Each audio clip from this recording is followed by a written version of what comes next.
Welcome. Very grateful to be able to have yoga with you.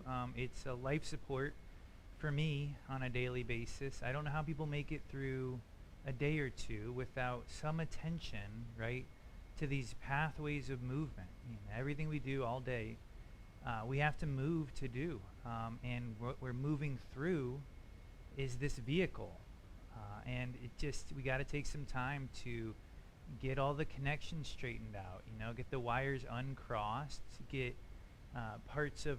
get our joints lubricated, unstick muscles from each other that tend to get stuck the more we don't move. There's just a lot of maintenance. Maintenance is one of the key words in the yogic tradition. More of our time in our practice is spent on maintenance than it is on creating or dissolving. Yoga is about maintenance. It's about conscious maintenance of this physical body, and it's another pathway to an experience of bliss.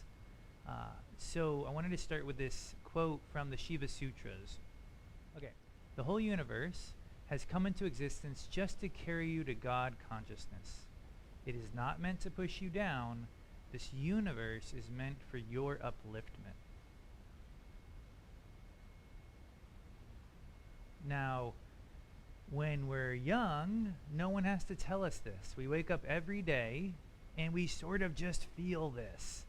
We jump, we roll, we play, we sing, we dance, we create without much, anybody really having to tell us to do that. But as our karma unfolds, this can be a challenging teaching. You can be like, this morning my universe actually felt pretty challenging. It didn't feel like it was uplifting me. It felt like it was almost like pushing me down, like the quote says. Well, our work as yogis is to find ways to move skillfully through the good and the challenging. And if we can do that, we grow through both. As Faith has told us so many times, a challenging moment does not mean we can't be happy. So as we work through our postures on the floor, there's going to be moments when it might feel challenging. Your body might not be moving like you want it to. Maybe your balance isn't there. Have compassion. Move slower. Move less. I bet you in most of the postures we're about to do, I will have a smaller range of motion than you. And it's not because I couldn't move further. It's because I find so much benefit in the first third of a movement. So much work on stability, so much breath, so much experience. That's usually where I'm working. So forget about where you think you should be reaching to or how you should be looking or feeling. Just be in the experience, work with it, and it's guaranteed to eventually uplift you. So that's my job, is to give you those cues along the way, but I wanted to start with a little inspiration in that direction. So we are going to start on our bellies, so take a moment to get there. You will want, this is the hardest part of Zoom, your right shoulder, you'll want your mat sideways, and you'll want your right shoulder to be nearest to your screen. Okay, so you want your right shoulder nearest to the screen. You're going to lay on your belly. Take your time getting there, by all means. There's no rush. So your arms are going to be stacked, and they will create a headrest for your forehead so that your nose can breathe freely beneath it.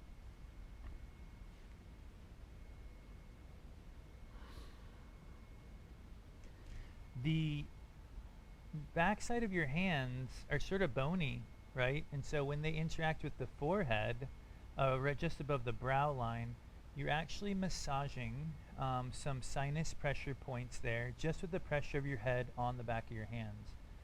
A little bit of natural, intuitive movement there in the head. You can find some other points you might want to work on with those, just with the weight of gravity and the weight of your head. A little bit of rocking.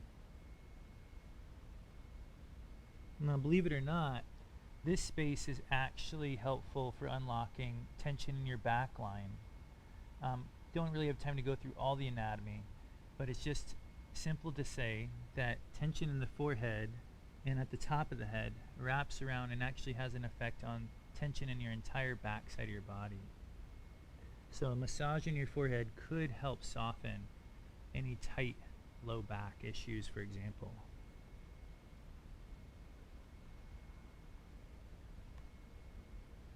So let your back soften. Gently glide your hips a little, sort of shake your hips a little side to side, as if you were, those introductory movements like in a massage when they just sort of rock your body. Well, you can be your own masseuse or a massage therapist for a moment. Just give yourself that little side to side rock through the hips, trying to unlock tension in the spine, in the sacrum.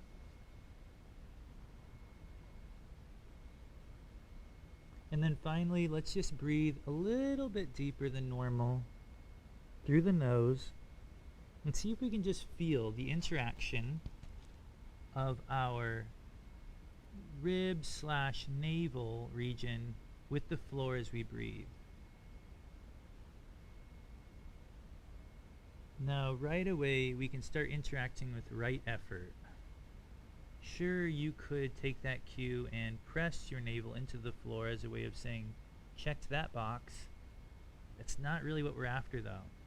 I'd rather you feel the interaction of the navel into the floor and just sort of feel the pressure that's occurring there and just gently work with it. Just sort of interact with it.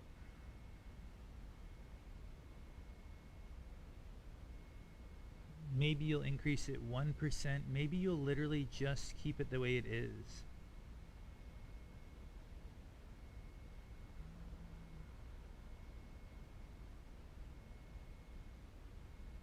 The breath can travel all the way down to this region with less effort than you think.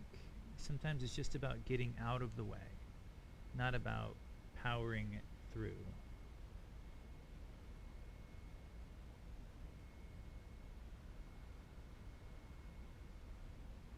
This is our diaphragm at work.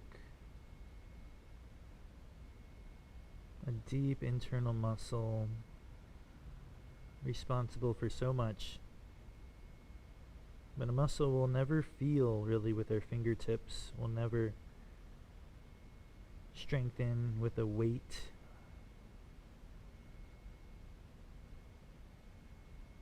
But it's a muscle that propels your breath all day. And this right here is just one way of saying hello.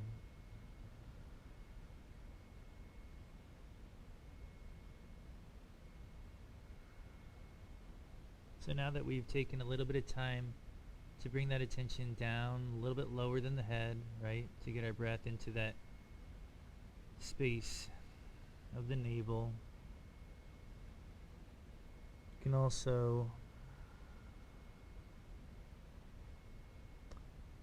start to lift the leg that's closest to me, just unweighting it from the floor. And you won't want to do that little. And then release the leg to the floor. When I say unweight it, I literally mean just lift it so that it's not laying on the floor, but it's not really in the air either.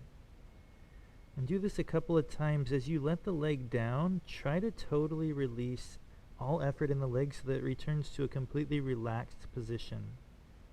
And then from that 0% effort, apply just enough effort to sort of lift the weight of the legs. Maybe just the toes are on the floor, but the rest of the leg gently starts to lift, and then it goes back down.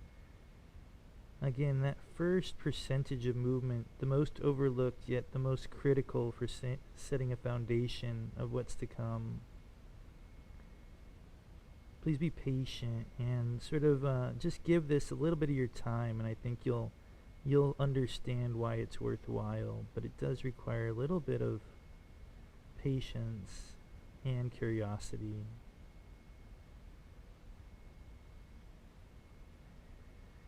If you can relax that glute and leg completely as you come down, then you will start to actually feel the glute and leg engage as it comes up. If you cannot relax it completely, you can't really feel it. The next time you come down to the floor, shake your hips a little like the massage therapy style. And then do one more slow lift, trying to feel everything turning on.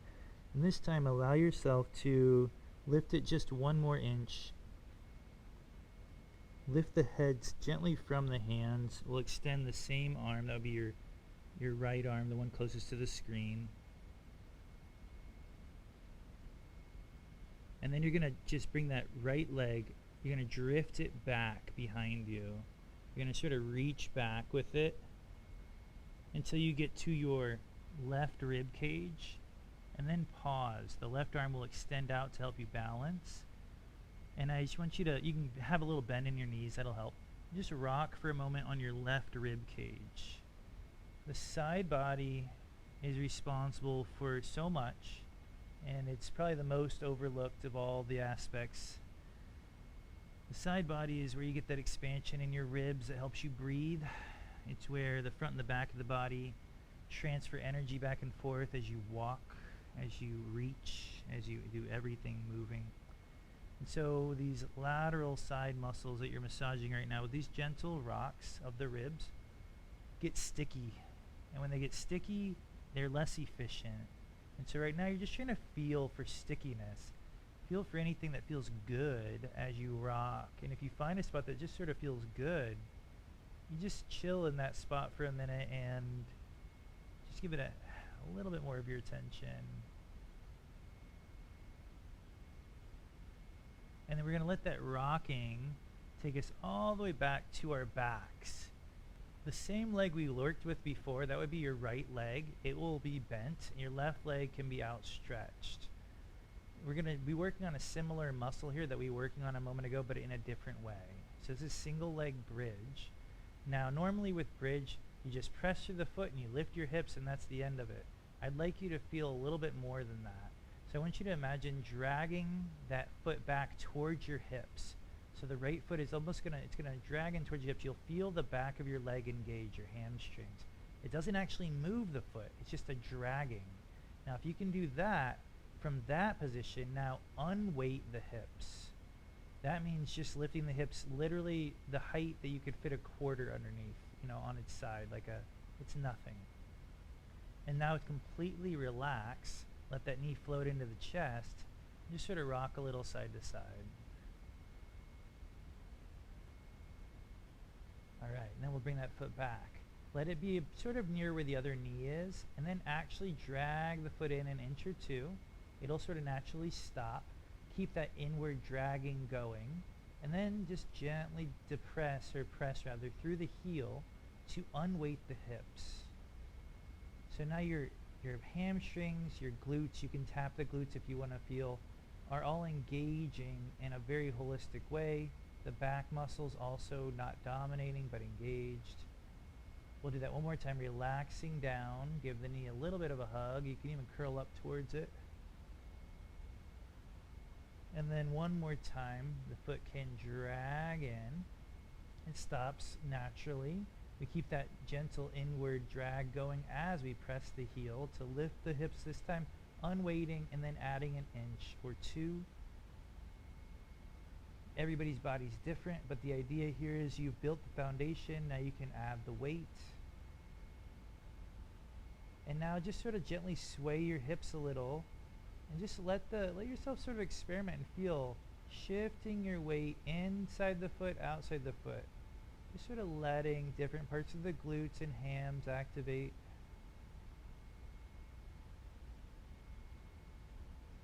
Pausing for one more moment, drag the heel in, lift a half an inch. And then try to release the spine down slowly. One more time, we'll give that knee a little bit of a hug. I like to do like a hands-free hug. And just curl up towards it. I find that it gets more of the core working. All right, now this same leg that's bent, it's going to reach out a little bit and then press down and propel your hips forward. It's going to push you back onto your side body where we just were. Revisit those ribs one more time. Rocking. Unlocking the ribs help you walk smoother, breathe more efficiently. Helps you use much less energy as you walk, so you can put that into other systems of the body. And then from here, this is one of my favorites that Abaya invented recently. The top leg is going to stretch back a little. The top arm is going to reach forward. And now take your time with this as you figure it out, but it's called a tug of war. So the right arm is reaching diagonally in front of you, and then the right leg reaches diagonally behind you. And it's this tug of war that I've just found this so therapeutic, because it's like flossing. This pathway is so rich. This diagonal, outstretched pathway, so rich. You got length, you got twist. And then this tug of war allows you to work with it organically. Let it tug you all the way onto your belly. Hands are going to stack under forehead again. And here we are, pausing for a moment. Notice the circulation of that right side of your body. We did some shearing movements in there. Shearing movements unstick muscle groups from each other and helps to lubricate between them. Hyaluronic acid is released, which is an incredible lubricant between the muscles. It's like the most hydrating chemical, one of the most hydrating we know of. And so you might feel hydrated on the right side of your body right now. You might feel cooler or warmer, but just notice.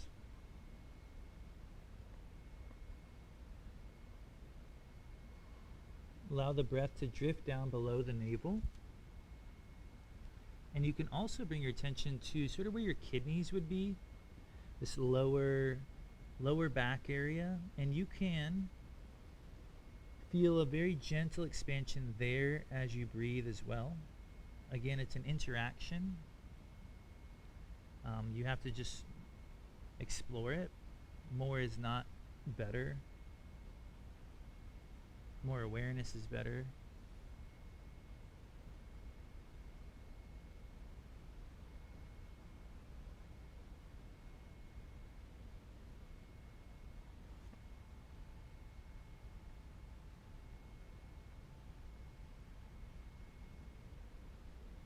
Little massage therapy, side to side with your hips. Just to break it up before we do the other side, we're going to bring the hands under the shoulders. Press ourselves all the way back to Bhaktasana for a moment. You can keep your toes tucked if you like. And then from there, we're going to press down through the knees, drift forward to plank position, but not to upward dog, just to plank. And then we'll go back again, Bhaktasana to plank. And we're flossing here, that pathway in the hips. We're also awakening subtle core musculature. We're working with alignment of the spine through hip flexion, something commonly missed in our everyday life. It's usually one or the other. The next time you float forward to plank on your knees, that is, you can turn your head a little side to side, unglue neck from shoulders. Probably one of the most, common conditions we all seem to share. And then from there, you can simply press the floor as you bend the elbows, lowering yourself to the mat. Hands stack under the forehead, and we'll do a couple of lifts very subtly with the left leg this time, the one that's further from the screen. Remember, the first 2 or 3 lifts are actually just unweighting the leg. This means it doesn't really lift from the floor per se. It lifts just enough to get the muscles all on.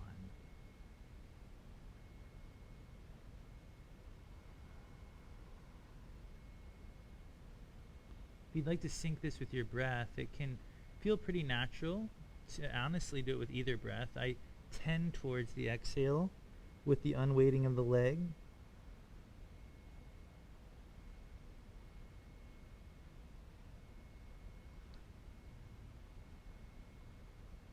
Remember, you gotta totally let go of that leg if you want to feel it turn back on. If you never turn it off, then you never turn it on, right?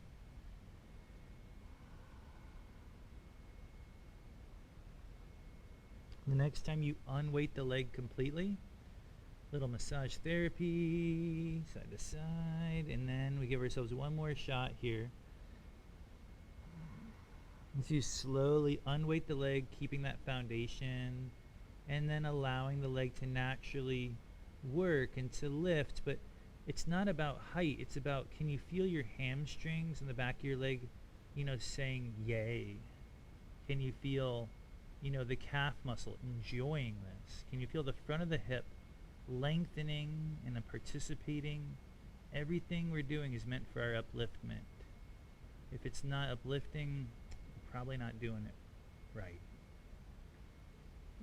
Right, from there, we can bring the right arm outstretched and let that left leg sort of pull us over onto our right rib cage. Now you're going to be facing away from the screen, but since we just did this together, it'll be familiar. You can bend the knees as much as you need to make this comfortable, just rocking on your rib cage, that right side now, and feeling and finding and exploring sticky spots. The crisscrossing fibers of the lateral line, the intercostals between our ribs, the internal and external obliques, that run outside of those. They run diagonally over each other, and they need a little bit of help in this simple, simple way, just to get unstuck.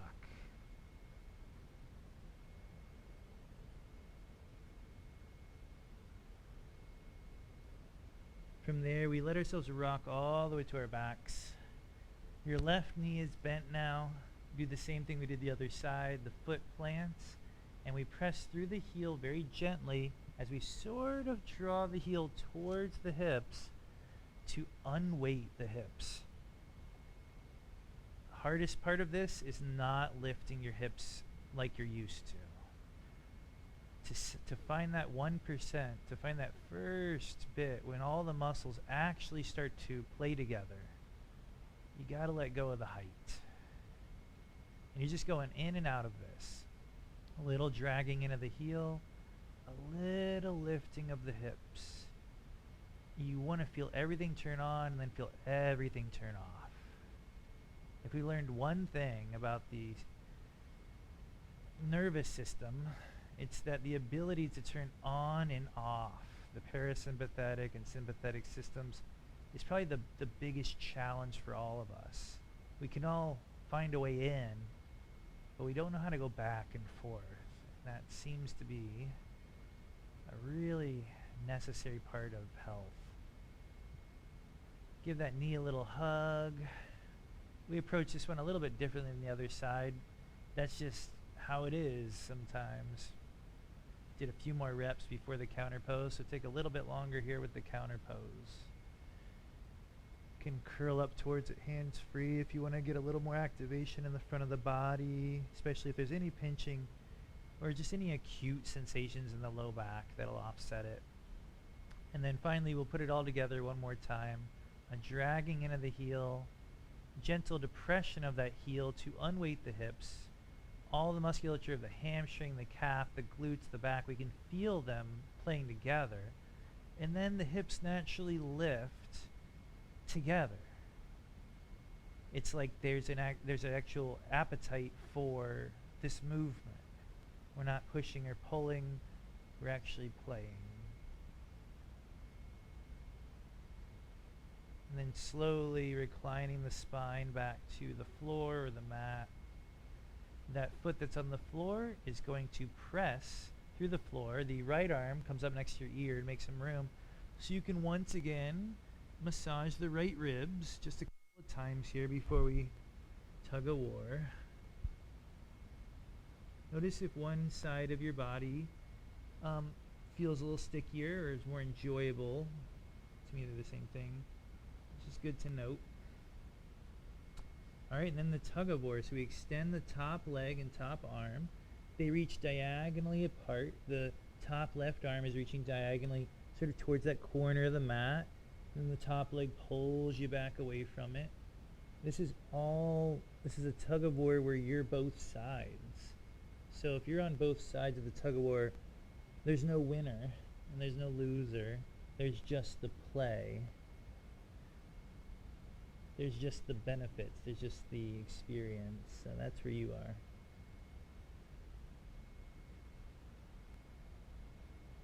You can pause in a juicy spot, a place that feels beneficial, uplifting.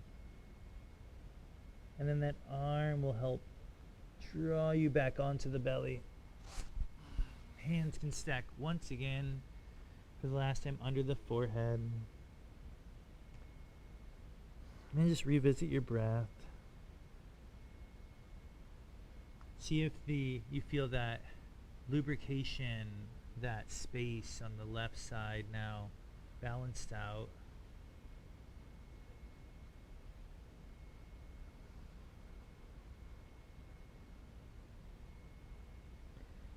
From this position, you can just sort of walk your elbows back towards you till you're up in that, sort of Sphinx prep pose.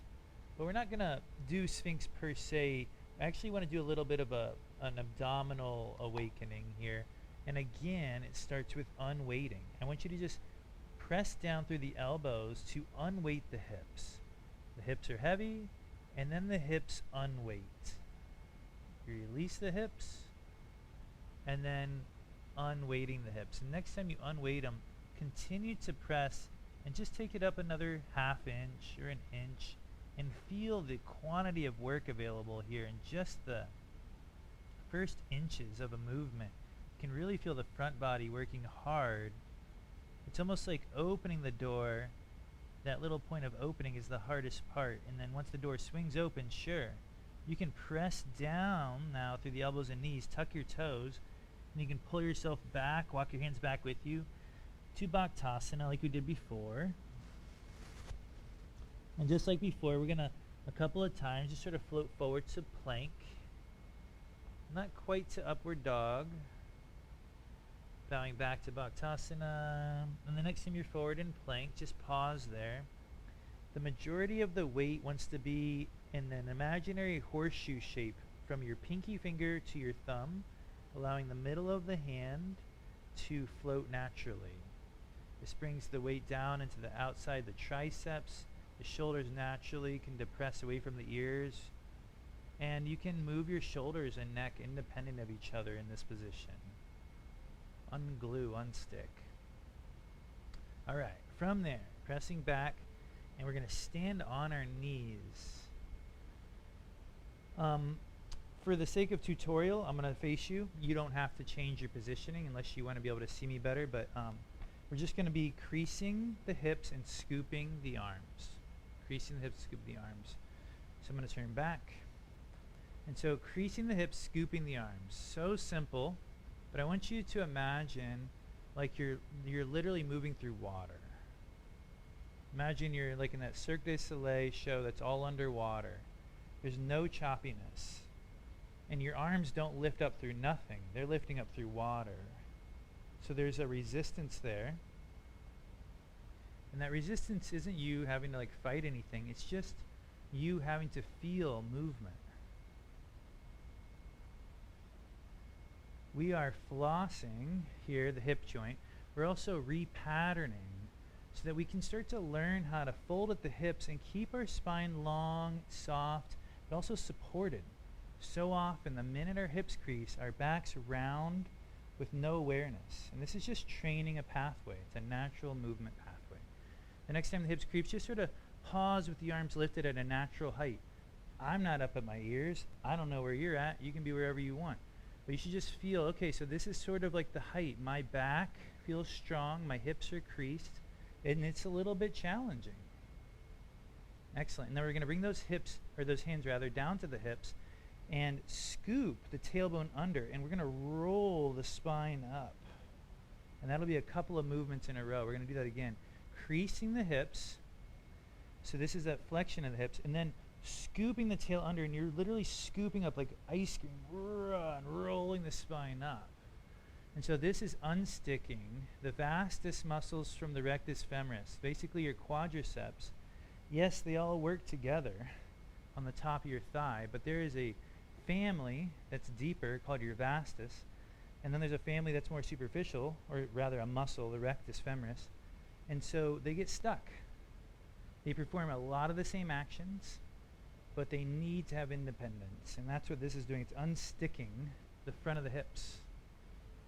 And so you want to feel that unsticking and that scooping. Great. And then the next time you come up, you can just sort of pause there. And we'll let that left arm just sort of scoop up and then reach up and pause in an elevated position, and then feel the work that occurs from this moment here at the top just to the moment when it reaches just back. I'm not reaching for the foot. We're not doing camel. We're just sort of using that shape. Now let's do the other arm. The right arm reaches up. And just feel the work that occurs from this vertical position. Feel how the spine opens naturally. Feel the hips start to open, the diagonal pattern. And one more time each side. Just scoop up and take your time just enjoying the diagonal backward reach. Opening up the chest, coordinating across the hips. Excellent. And then just some easy circles in your hips. We're going to be sitting a lot this weekend. You know, some of these things are little tricks you can do, you know, between sessions. All right, and then from there, we'll bring the let's bring the left foot forward and walk it a little bit wider than you're used to. That'll give you a nice foundation of stability. And then we'll bring the hands actually inside the foot. I like to be up on my fingertips a lot because it just gives me that height. Depending on, you might even need a block or enjoy a block is a better word. And then we're just creating huge circles with the hips. We call this like hula hooping the hips. It's just these big gentle circles. You might feel a ripple effect through the sacrum, the low back. These big gentle circles aren't about stretching. They're about unsticking, which was an unintentional theme that has developed up on its own in this class. But it is an unsticking of the hip flexors, allowing them to just glide across each other in sort of a perpendicular fashion to the way that they're used to working, which is more up and down the bodies. This is sort of moving them through that lateral movement pathway, and that's a form of shearing that helps to lubricate muscles. The next time your hips are sort of low and in that front area, you can keep on those fingertips of your right hand, and similar to what we just did, we're going to scoop up with our left arm, lift it up, and then explore. Don't worry about where your arm goes. Just sort of explore. What happens in the chest as that arm goes back? What happens in the spine? What does your knee do? How do your hips feel? Where do you want to pause? Do you want to pause? If you don't, you shouldn't. You should just keep moving. But if you want to pause, try that. And then scoop it one more time before we sort of let that one go. What do you feel across from your left rib to your right hip? What do you feel down to the right knee? And then relax the arm. What can be really nice here is just kicking back through the hips and massaging the back of the heel. I apologize if your mat and floor are a little hard. I should have offered you a blanket. So my bad, and please do that by all means now if you'd like. We're just massaging the back of the heel. This is a thick band of connective tissue that when it releases, similar to your forehead, you know they say when your forehead relaxes, you relax. Well, when this space in the back of the heel gets a little bit tension, it can tend to release tightness in the calf, hamstrings, low back. All right, and then from there, plant that foot and watch what I'm doing with my right leg. I'm just going to pivot towards you, and I'm going to walk the hands towards you, and then kick that leg out to the side, and we can say hello to the adductors, the deep front line, the inside of the thigh, from the inside of your knee to the pubic symphysis area. This is sort of different for me every day. Sometimes it's sort of acute. Sometimes it's general, you know. I'm just sort of feeling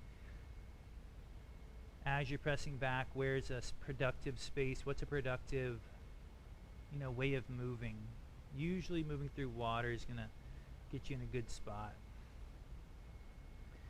Next time you go back, just sort of pause for an extra breath. Unstick neck from shoulders. You know, your neck's actually doing a lot of work right now, lifting your head.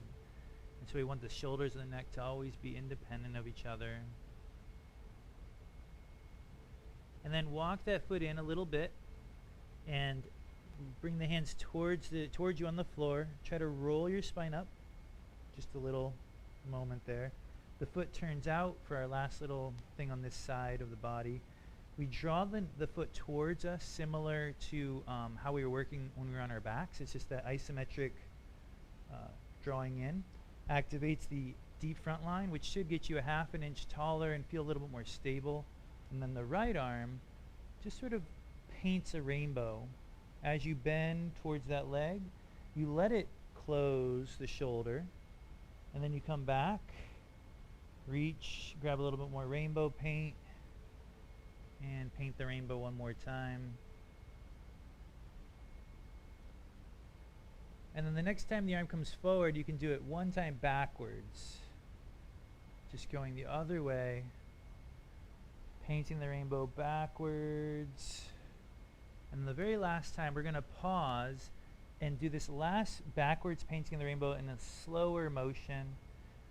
And when you feel there's a moment right in this middle section that's productive, where you feel like your side bodies are feeling good and stretched, your midsection is sort of toned, just sort of pause there and let your heart look up a ½ inch, and then your heart looks down a ½ inch. This is another way of unsticking side body, helping us breathe and walk. So it's just basically Parigasana with a little heart attention. That same hand can plant back. If this is comfortable for you, go for it. Otherwise, just take an extra breath. We're just going to counterpose it with a little swath of the top arm over us. All right. And then, guess what? We're going to go all the way back to where we started. Slowly, the hands can frame the foot. The foot can come back to plank. You can be on your knees or be in plank, full-on plank, whatever you like. And if you're in knees or full-on plank, you can just have a little sway in your body. That'll help you say hello to the shoulder socket. Turn the head a little as you sway. Neck and shoulders always independent. And then from there, we can bow back to Bhaktasana for a breath.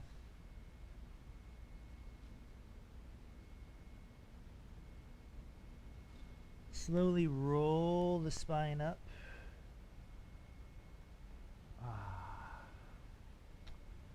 All right, and now the right foot's going to come forward, out wide like before. The hands are inside the foot, and then the hips draw big hula hoop circles. Nice, generous circles, because the point isn't to stretch per se, although you might feel it as you go through. I know I feel a little stretch when I go through it, but we're actually, what's the word? Is it flossing? Is it shearing? What are we doing? We'll keep deciding on that word. But the idea is that we're moving the muscle fibers sort of laterally to each other. Usually that hip, it just flexes up and it flexes down. Well, you're going left and right in a really nice organic way, and it's unsticking surfaces, which is literally producing a chemical to help lubricate those surfaces and to keep them unstuck. Hyaluron. It's hard to pronounce.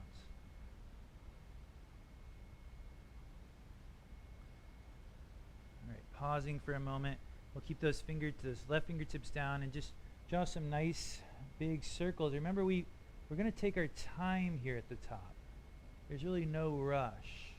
There's nowhere we're trying to get to. You're both sides of the tug-of-war. It's really just about, can you feel when it happens? And then what do you like about it? And what do you want more of? If you can get that motion to come more from the shoulder socket, it'll affect more of your ribs and spine. You'll feel more. If it comes mostly from the fingertips, the hand, the elbow, there's just less to feel. You can pause the next time you're in there feeling. Unstick neck.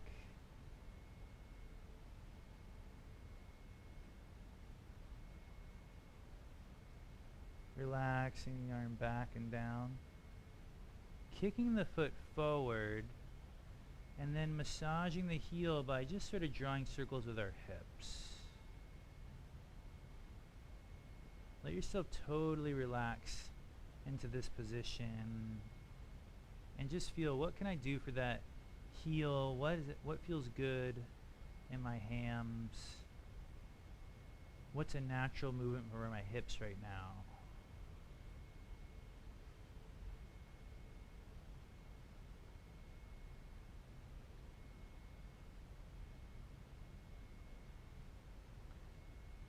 All right, so this is going to feel funny because you're going to face away from the camera again because we're just on the last half of the last side. But stay with me. You'll be able to hear me and you remember it from the other side. This foot's going to plant down. You're going to turn away from the camera for just a minute or two. And we start to just sort of floss. And you can turn any way you want that you feel comfortable. But we're just going to floss here on the inner thigh. Just some easy, a little bit easy hip flexion. Pausing where it feels productive. An extra breath of work. And what's sort of interesting about this moment is that you're really interacting with your own practice at this point, right? You got some cues, some oral cues to go on, but you're really in your body. Walking the hands back towards the knee, pressing the knee down to roll the spine up. The right foot turns out a little bit, the knee bends. We traction the foot towards us. We can even bend into that knee a couple of times. And then the left arm is going to paint a rainbow overhead as we bend into the knee. So the opposite arm paints that rainbow as you bend into the knee. And then the next time you bend into the knee, rebound, paint the rainbow the other way.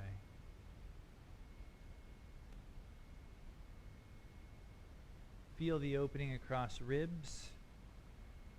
Feel the shoulder doing most of the moving. And the next time you open about halfway, you remember where we stopped to turn the heart up and turn the heart down. Keep a little attention on that right toe, big toe. Press with the right big toe. Keep the knee stable as the spine rotates, as the heart peaks up and then peaks back down.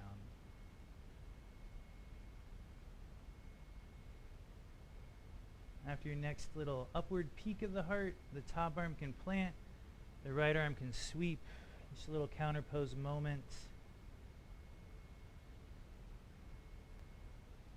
And then from there, if you were to just plant the hands down where you're at, you'll probably be facing the other way on your mat, which is no big deal. And we're just going to plant the hands underneath us, but you're going to keep one knee underneath you. Doesn't matter which. So you're in, what would you call this, quarter plank? I don't know. But we're in plank, the back toes are tucked, except there's a knee underneath us. And so we're just totally chilling. And that's what I want you to feel like. Remember how many times we said, let everything sort of relax? Well, you can't totally relax here like you're on the floor, but you can relax a lot more than in plank. And then feel that state, that mental state of relaxation.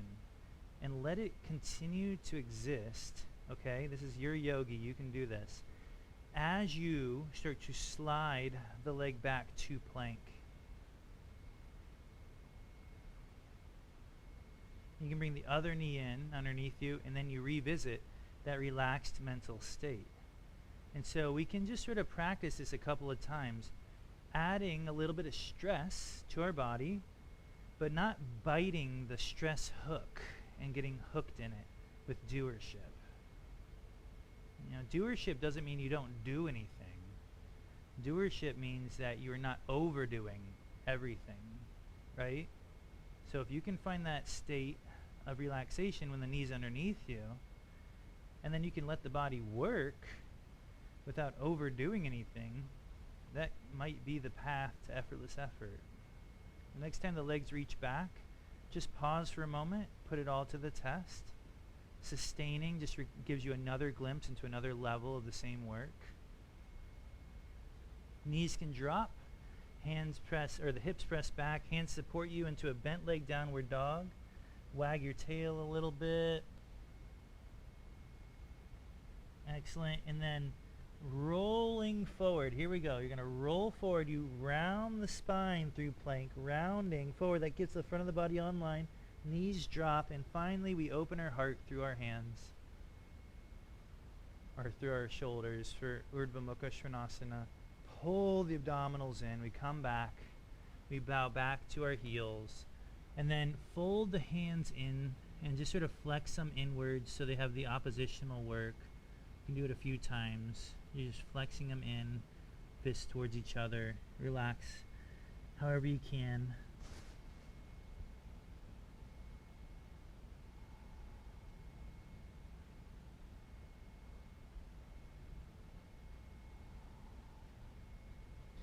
And slowly sitting up on your heels.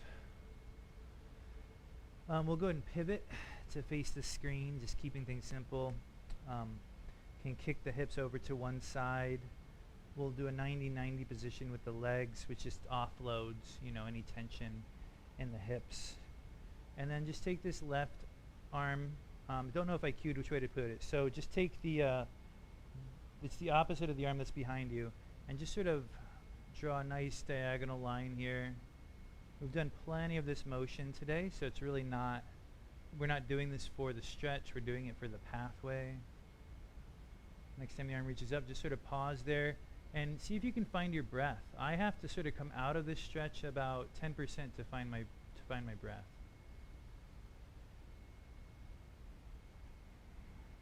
Arm can reach back, feet come forward for a moment, and then the fingertips sort of help to lift your shins. So my feet are floating and my fingertips are lifting the shins. They sort of offload the weight of my legs, and then you start to sort of rock a little bit. And if you can close your eyes and not completely fall over, that is helpful. Otherwise, soften your gaze and try to be in your body here with this rocking. And if you can release a little bit of the grip at the fingertips so you have to work a little bit more through the front body, that might be nice too. Those legs are going to go over to the opposite side. Hand comes behind for support, and then we trace a couple of diagonals. Just nice long sweeping motions here. You can pause in the next one and just again find your breath. Notice what it takes to breathe.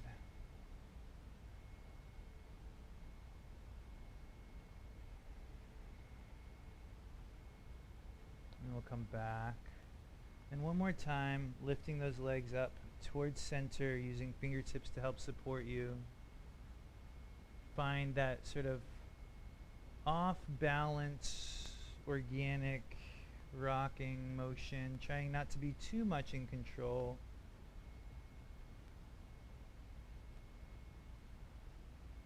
And then for fun, you can bring the legs to one side and then back to the center, other side. Use your hands to help you if you need it, so rocking back with your hands. And just trying to find this little pathway of just going from one hip to the other hip.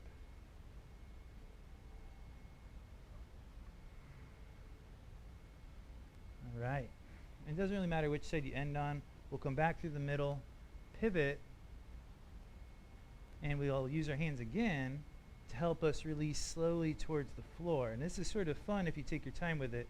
The hands can actually give you a lot of leverage to release that spine. Slowly. Take your time. Let the left leg and the left arm extend. Keep your right knee bent. And just sort of push through that right foot to propel yourself onto your left side body where we started class. And give yourself a couple of rocks there on the side body.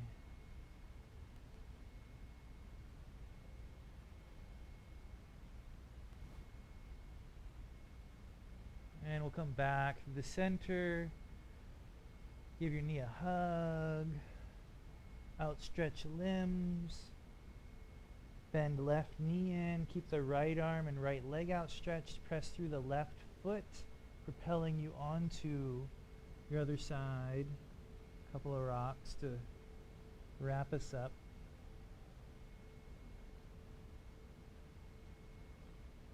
If you are using music, now's the time to pause it and give that knee a little hug. Outstretch limbs. And optional, but if you have the option and you have the energy, dimming the lights can be nice for Shavasana. And again, pausing the music.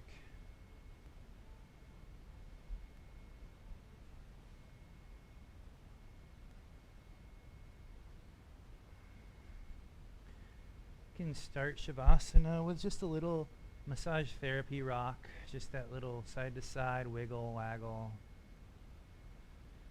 Hopefully after the whole class you have the capacity to wiggle your body in a sort of an organic way that feels really good. And then just let the wiggles be less and less. And then feel yourself arrive. We take stillness for granted. It's actually an achievement. On our backs, it's easier to be still than when we're sitting up, but nonetheless, conscious stillness is a really powerful place to cultivate awareness.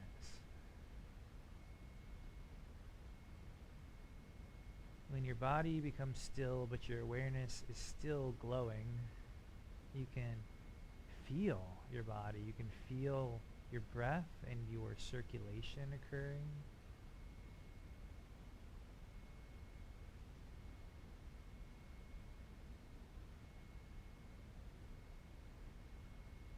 You can feel the space of your body, the actual shell of it. The proprioceptiveness, you can feel your body in space.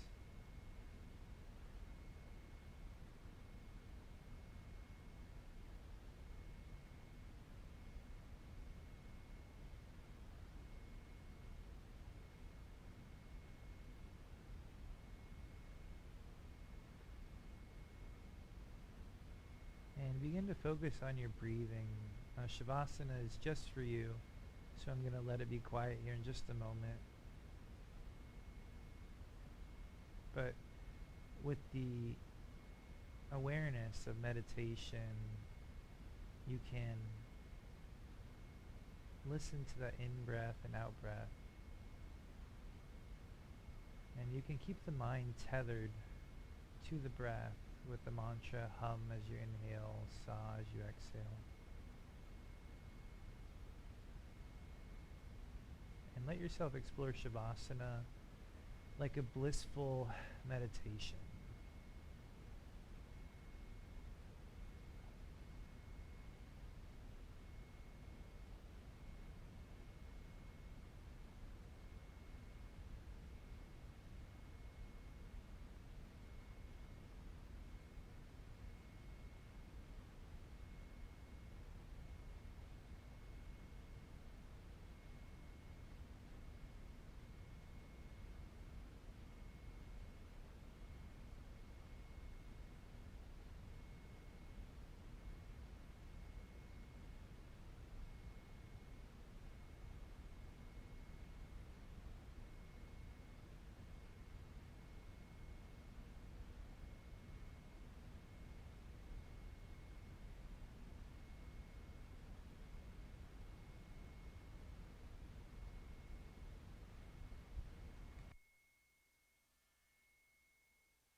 Breathing a little deeper through the nose, moving fingers and toes, and completely ignoring me if you have the time to explore a little bit longer Shavasana.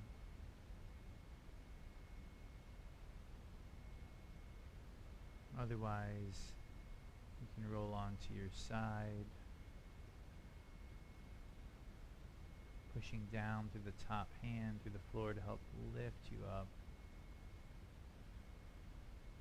and finding your seat. But again, remain in Shavasana if you like.